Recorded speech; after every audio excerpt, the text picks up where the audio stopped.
Right now, we're going to go to Evan Bubblegum here, a.k.a. Hollywood Hearn, a.k.a. Barbecue Evan, and get to Around the League. So, sir, why don't you start it off? Yes, guys. So, 7 NFL head coaches started their NFL head coaching careers this past week. I'll list them for you, but first I'm going to tell you, every single one of them was handed an L on their first game. We got Steve Wilkes with the Cards, Mike Vrabel with the Titans, Pat Shurmur with the G-Men, our boy Frank Reich with the Colts, Matt Patricia with the Lions, Matt Nagy with the Bears, and good old Johnny Gruden with the Raiders. Every single one of them lose on their opening day. Now tell me, out of those guys, who do you think is going to be the most successful head coach? Ooh, that is a great question. I want to go Shurmur with the Giants because I still think they got, Shurmur's offensive game plan is going to be fine, all right? Once they figure out some things along the offensive line, and I don't know if they're ever going to figure that out completely, but they're at least going to have to disguise their weakness. Saquon Barkley had that one big run, right to the outside, touchdown. What was that, 60-something yards? 65 yards. Yep. That was the bulk of his over 100 yards. For the most part in the game, he wasn't that much of a factor. Ingram was dropping balls. Odell was catching passes. But you got to understand, that is a tough defense to play against in Jacksonville. So I think the Giants, out of all those head coaches, are going to be the ones that kind of turn it around there. I go with the Giants. They got some pieces. They got some really talented skilled players. I mean, they should turn it around. Although I've never had a look on a head coach's face quite like Matt Patricia with the Lions, just with a picture is worth 1,000 words, and that dude's expression just spelled out like WTF. What did I get myself into? He had no idea what to do with Stafford. Stafford played like Stafford trash. had no idea what to do with Stafford. Which is so unbelievable because, you were expecting that guy to lead that offense. I mean, he's a veteran. He should know better than he was not reading anything at all. But they say it's cold in the D. What's that now? It's cold in the D. It's a Detroit saying. Oh, is it? Yeah. Okay. Yeah. Do your research, okay? Don't look at me that way. Well, the Lions sure shrunk up like a D in the cold, so you know how that goes. The Cardinals, again, I think are going to be vying for a top 5 pick in this year's NFL draft. It was interesting to see Chucky on the sidelines. What are your thoughts on Grudog?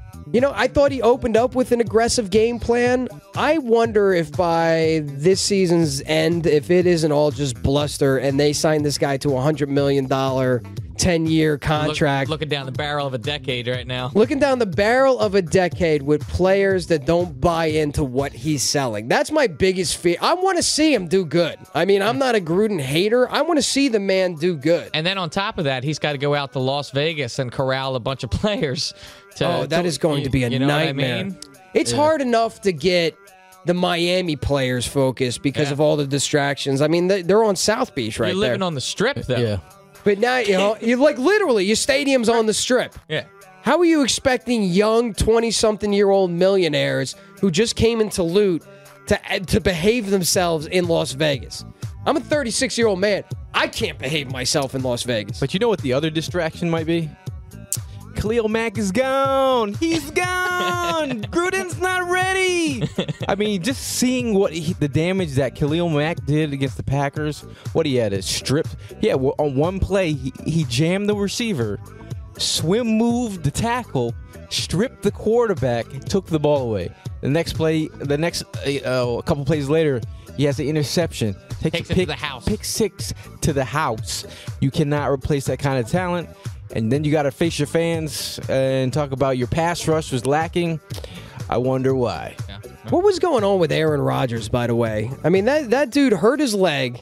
Went into the tent, carted off. Carson Wentz tore 2 ligaments in his knee, right? And walks off under his own power. I thought you heard the announcers go into commercial just saying, wow. Wow. Yep. He had me thinking all sorts of Nicky Foles things. I'm going to admit it. He had me thinking all sorts of Nicky Foles things. All of a sudden comes out, leads him to a come-from-behind victory. You ready to trade Nick Foles already? Listen, obviously it's not a discussion to be had. You're up in the DMs. Aaron Rodgers is done. Howie loves desperation, man. He loves it more than anything. All I could see was Howie Roseman like sitting there watching his TV, like clicking his fingers like Mr. Burns, like excellent. All right, what's up around the league? So what else we got? Let's just address the elephant in the room here. Okay. What the hell was with James Conner's hair? I mean, you call me Barbecue Evan because of my dad apparel. This dude straight up looked like a shrimp in the bowl at a barbecue. He looked like pick and peel shrimp. He did. Pick and peel. Now, being a bald white guy myself, Is Stevie Wonder cutting his hair? Dude, I have to defer to my man Gail because you told me once upon a time I used to be a barber. Yeah. He was a barber. Oh. B, he told me that nothing's more important to a black man than his edges. Is this correct? You gotta have it edged up. Gotta have it tight. What the hell was that all about? I think he was Eagle scissors. I think he was abducted by an alien, actually, and they left the markings on his head. I think he's on the next level swag, like he's feeling himself. 2 touchdowns, 100 and something, game. 50 plus yards.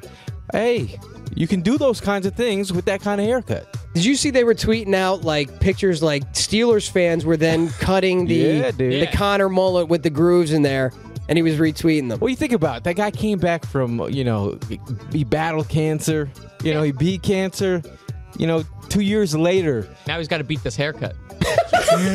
But do you come back to the next game rocking the same cut, or do you try to switch it up a little bit? It's like Swaggy in the front, business in the back, what he's got going on. Swaggy in the front, business in the back. I think he's going to look like a clam next game. He's going to look like some other seafood dish. He's going to put antenna on his head, look like a lobster.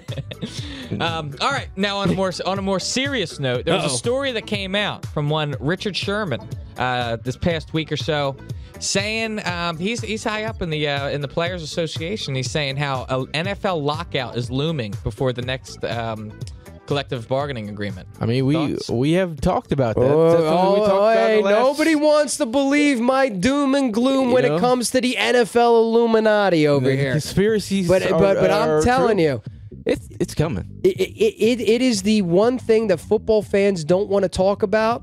But trust me, it's coming. There will be a lockout for the next CBA.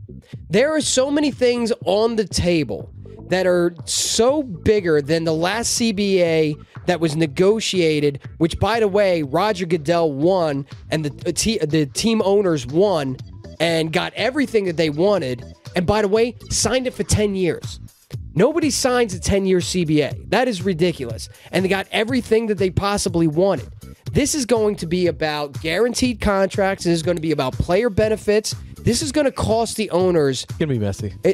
And Smith and Goodell absolutely hate each other.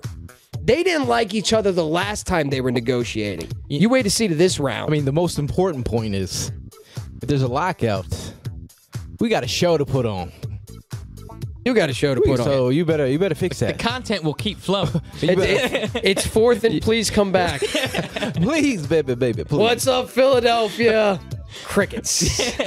Nothing's up because we are in a lockout. We're doing arts and crafts today. Macaroni necklaces. Heed that warning. Enjoy this football while you can. Yep. Like, granted, it's going to come back, but it is going to be ugly past this CBA expiring. No doubt in my mind. So, boys, it looks like we have ourselves a spy. Uh-oh. Meek Mill was spotted in the Patriots locker room after a win. Hold up, wait a minute. What's going on? Was he doing the Bill Belichick? Did he have a camcorder or a camera in his hand at all? I don't think so. I think he was lurking in the background. Do you think he's going to be reporting back to Eagles camp? He's probably doing his due diligence, snooping around. But, shout out to Robert Kraft. He did visit Meek Mill when he was in prison. Correct. So, they're boys somehow. They got street cred somehow. No one can really explain that is true. Yeah. Plus, wasn't it like that night or the night after, before or whatever, when Meek Mill was brought on stage by Drake? Yeah. I wish that I had the kind of ability to just forgive and forget and move past the way Drake and Meek Mill were able to do that. After dragging and they each were other. playing ping. Did you see the videos? They were playing ping pong together. I actually didn't see. I watched that video. Didn't see one rally between the two of them. It just looked like a lot of ball off the table. Maybe Nicki Minaj is the issue. Like a joint Nicki Minaj They hate? moved on from Nicki Minaj. She could have been the reason for the beef. You know what I mean? But you got to tell me this, because I'm seeing all this. This is completely off topic, and I know this isn't around the league. But what was that whole Nicki Minaj Cardi B thing about? I don't know. You don't know? There were shoes thrown. Shoes there was thrown. an elbow. She got caught. lumped up. Yeah. That's interesting. Yeah. That's interesting. What else do we got? Just breaking. All right, so finally, we had a sighting. We had a beast mode sighting last night, if you wanted to stay up for it. My man went ham. He drug a pile about 4 yards to the house, Marshawn Lynch. He had Corey Littleton of the Rams literally body surfing on top of the pile while John Johnson III was clutched on to Marshawn's right leg like he was his big brother, and he was on his way to tell his mom that he did something wrong. So I just wanted did you guys first of all see the video? If not, I already have it up. But what is your thoughts? Is Marshawn, how much juice does he have left in the tank? Well, apparently he's got plenty of it, and not for nothing. I know the Rams came away with a W, but if you're looking at Aaron Donald and Sue and everything like that, were they in the game during this play? Yeah. I believe And they so. drugged them too? Oh, yeah. That's a little embarrassing. I want Let's you to... just put it this way. That's not going to happen to Fletcher Cox. No. That is not going to happen to Fletcher Cox. By the way, did you see at the end of the game when the Rams picked off the ball, there was a Marshawn Lynch impression diving into the end zone? Did you see this? I did not. Yes. I was sleeping by then. You didn't see it?